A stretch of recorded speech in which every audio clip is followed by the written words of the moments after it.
ma allazi tashrabun, Allah ya ce ku bar labari game da ruwan da kuke sha, ruwa da kuke sha. Allah ya ce ku bar labari ruwan da ake sha. Malam, inda gwamnati ne take kaiwa har ƙauyuka, wani ƙauyen fada har yanzu ba su fara shan ruwa ba. Aba malam, yanzu don Allah malam, ya kamata mutane su yi wasa da Allah, ya kamata su yi wasa da addinin Allah. Allah ya ce afara'aytumul ma'a allazi tashrabun, Allah ce ku bani labari ruwan da kuke sha.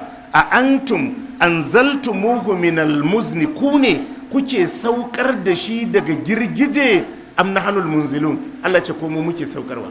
Launa sha'u, Allah ce inda mun ga dama ja'alnahu ujajan, sai mu sanya duk ruwan da za a yi mai tsananin zartsi, falaula tashkurun. Allah ce tun da muna saukar muku da mai daɗi, Allah ce me yasa ba da ku mana godiya ba? Jama'a mun fahimta? Ka kalli yadda in ka ji kishi ka samu ruwa ka sha, sai ka ji natsuwa ta sauko maka.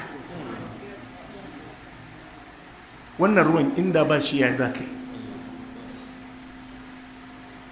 Kuma wannan ruwan inda yadda muke zuwa gidan mai mu yi layi mu sayi fetur, haka ake zuwa gidan mai a sayo ruwa.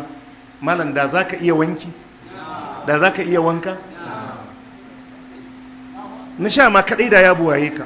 Amma ka dubi girman amfanin ruwa, kasan dai amfanin ruwa ya ninka amfanin fetur ninkin ba ninki, amma da yake Allah yana son mu da rahama sai ruwan ya fi fetur ɗin araha. Kai yanzu akwai wadda ya isa ya je ya yi kiwo a ce kuma ruwan a gidan mai za a je a sha a bawa dabbobi? Zai fita? Allah ya ce ku bani labari. Launa sha'u, Allah ya ce inda mun ga dama ja'alnahu ujajan, sai mu sanya ruwan da kuke amfani da shi ya zama mai zartsi, falaula tashkurun. Allah ce to don me yasa ba za ku dinga mun godiya akan wannan ni'ima da na muku ba? Abin godiya ne ko ba abin godiya ba ne? Abin godiya ne. Malam, in kana bin ni'imomin Allah da ya ni'imtar da kai su, wallahi ka san ko ba kowa za ka rayu,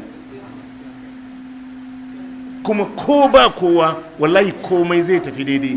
In ka samu Allah ka samu komai, in ka rasa Allah ka rasa komai.